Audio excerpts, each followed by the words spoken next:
Taste తగ్గ salt వేసుకుని బాగా వేయించుకోవాలి ఒక 10 నిమిషాలు.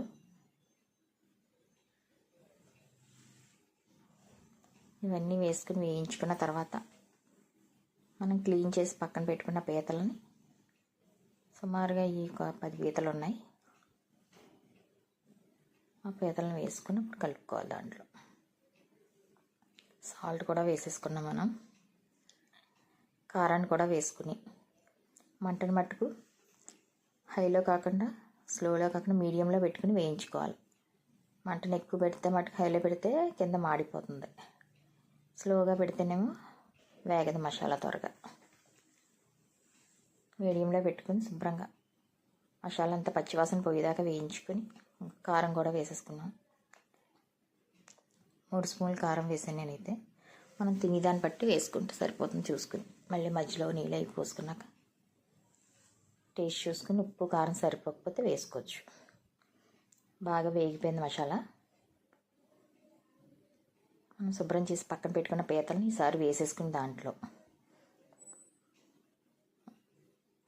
క్లీన్ చేసి పక్కన పెట్టుకున్నాం అన్నమాట. పీతల కూర ఇది.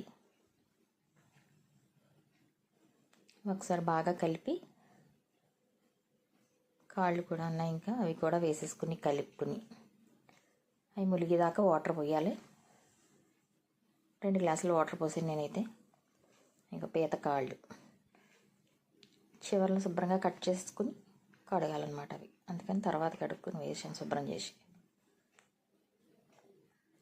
ఇవన్నీ ఒకసారి కలిపేసుకుని అది నూనె పైకి తేలుతుంది కదా, ఇప్పుడు కొంచెం వాటర్ పోసుకోవాలి.